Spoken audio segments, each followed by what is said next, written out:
After reading the article, now let's check your comprehension together. Could you take a look at activity 7 on page 24? Let's go over these questions one by one. The first one, the article begins by talking about options for tourists because why does the author describe different kinds of travel in the beginning? It is because they are quite different from the way urbexers travel. In other words, the author presents a contrast in the beginning to make readers more curious about the topic. So the answer we need to choose here is they are very different from what urbexers do. And this is a writing strategies we can all learn from to help us make our point more effectively. The author uses a contrast between normal way of travel and the urbexer's way of travel to get us more intrigued by the subject matter. Number 2, the places that urban explorers visit are not usually attractive to many people. This is the most inclusive options because both A and B are characteristics of the places urban explorers enjoy visiting. Therefore, C is the best one. Number 3, we need to choose a good description about Bradley Garrett. So he knows Paris very well, not really. He doesn't know about the tourist destinations. And B, doesn't like high places. No. For urbexers, they must not be afraid of heights. So the best answer is C. Wouldn't be a very good guide for traditional tourists because the places he is more familiar with are all underground. Number 4, Bradley and his friends weren't allowed to go to London's abandoned underground stations. Yes, the police officers stopped them. So this is right. Can't explore together anymore. No, the ban was only temporary, and that's why he had the time to work on his book project. And C, didn't climb the shard. This is the opposite, they did. Garrett's trip to the top of the Legacy Tower was, this one is a question on detail. So if you go back to line 32, you will see, so we walked in and just got in the elevator after some residents had opened the door, which means they did not climb to the top. They took the elevator to the top. So this kind of process can be described as easy. Number 6, we need to choose a correct description about Zhao Yang. So A, investigates abandoned factories. This is correct. Explores with his friends. No, he prefers to be alone. C, doesn't want to tell anyone about his experience. This is also incorrect. He writes a blog about his trips. Finally, the article ends by, if you look at the conclusion again, the author proposes different possibilities, right? So this is obviously recommending other ways of exploring cities. Okay, that's it for the article Urban Explorers or Urbexers Life on the Edge of the City. Now, for the grammar portion of this unit, we're going to talk about present and past participles. Please turn your book to page 22 and 23. First of all, present and past participle come from verbs, and when they are used in sentences, they function as adjectives. And present and past participles look different. A present participle ends with ing, and a past participle ends with ed. So how do we differentiate the two? These are the rules. Adjectives or participles that describes how a person feel end in the ed one. So past participle talks about how a person feels.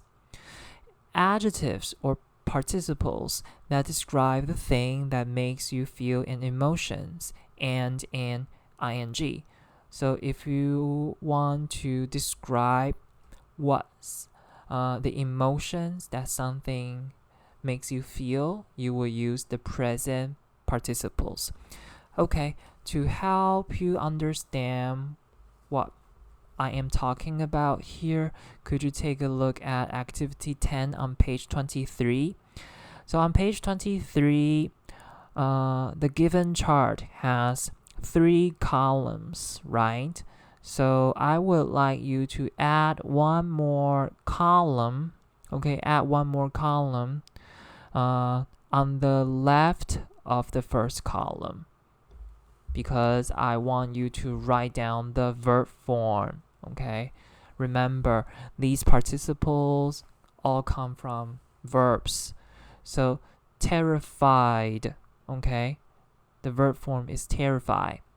And when we use the past participles, the participles that end with ed, we will also need collocation. So please also fill in be terrified of. And the present participle is terrifying, and the definition is very scared. And then the past participle exhausted, please write down be exhausted from, and the verb form is exhaust, and the present participle is exhausting. And what does it mean? It means very tired, okay, very tired. Next, annoyed. The verb is annoy, and the present participle is annoying, and the collocation is be annoyed by. And what does it mean? It means unhappy and a little angry about something. Number 4, disappointed. The verb is disappoint, and the present participle is disappointing. And the collocation is be disappointed with something, and be disappointed in somebody.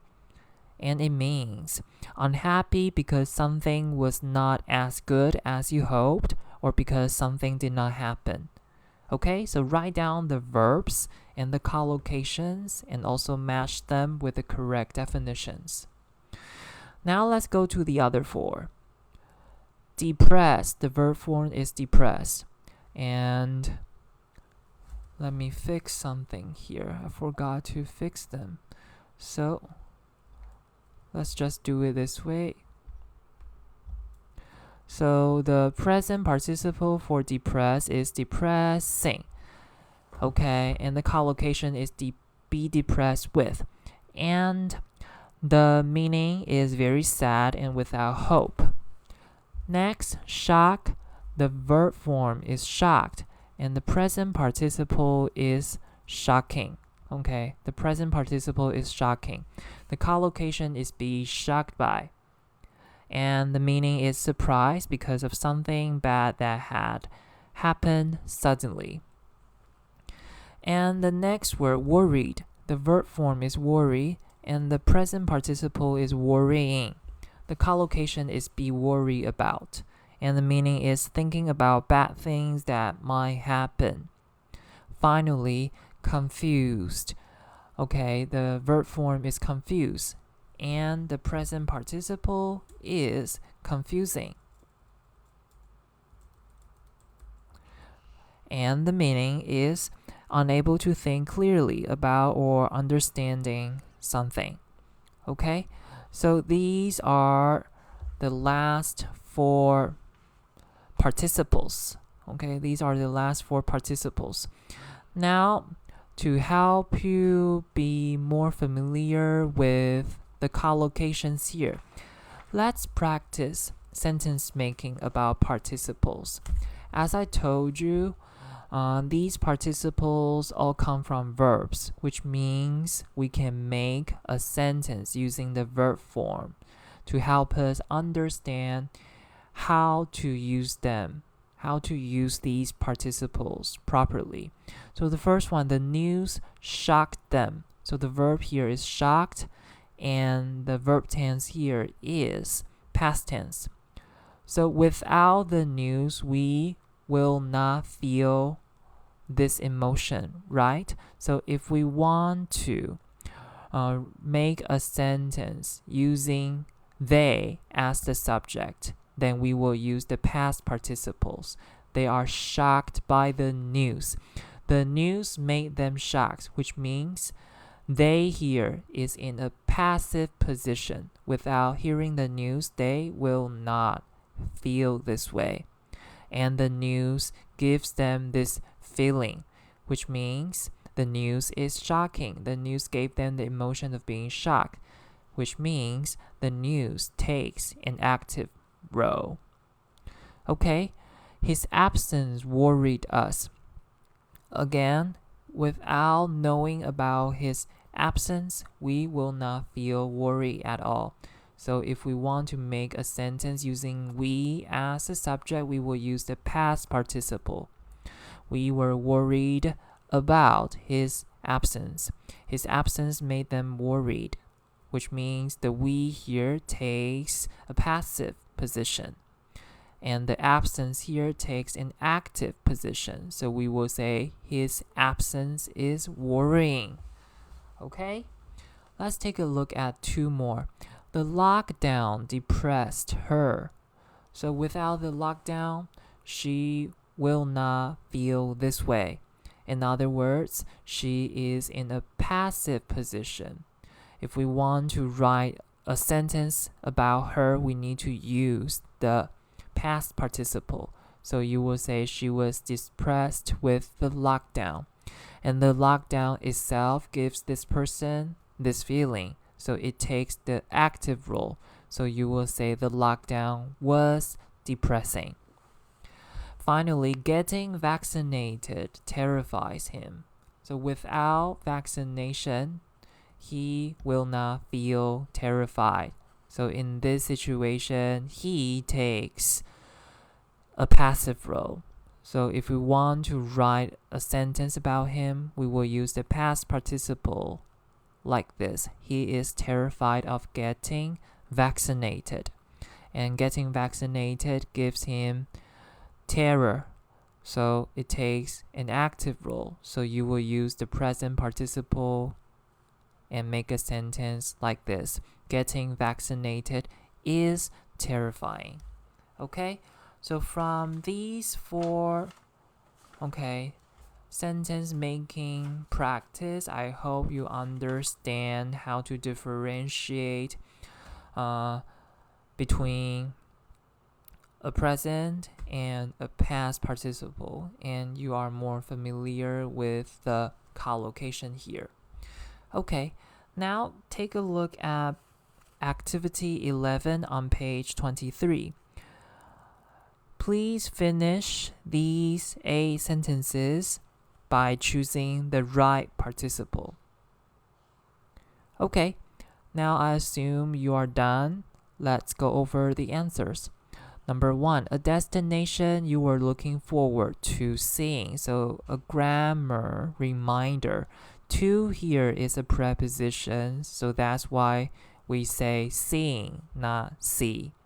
Because a preposition must be followed by a noun. But were a little. So the subject here is a person. So we use the past participle to talk about the feeling of a person. So you will use disappointed. What experience you've had on the car. So here you are talking about the emotion given by something. So you will use the present participle. A terrifying experience you've had on a car trip. Number 3, a day when you did so much walking that you were completely at the end. So the subject here is a person. You're talking about the feeling of a person. Then you will use the past participle. Exhausted, completely exhausted, very tired. The longest and most what trip? You're talking about the feeling given by a trip.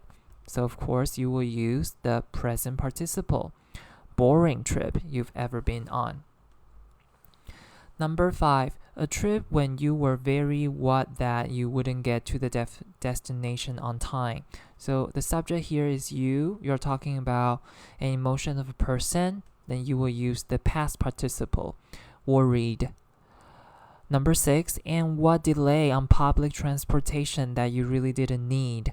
So you are talking about the emotions given by the delay here. Then of course you will use the present participle, annoying. Number 7, a what trip somewhere when you had a horrible time. You're talking about the emotion given by the trip here. So of course you will choose the present participle, depressing. Finally, expedition. Do you still remember what it is? Is it a long trip or short trip? I will let you figure this out yourself. And expedition that you would be very to go on. So you're talking about the feeling of a person. So of course you will use the past participle, excited. Okay, so that's it for the practice on present and past participle today. Let me wrap up our lesson. First, we learn different types of travel. Cruise, excursion, expedition, voyage, and also, what else? Backpacking. Okay, backpacking, right? And we also learned about urbexers, urban explorers. Now you should know what they are interested in and what kind of people they are. And finally, we talk about how to use present and past participles properly. Present participles ends with ing. They are usually used to talk about feelings given by an activity or something.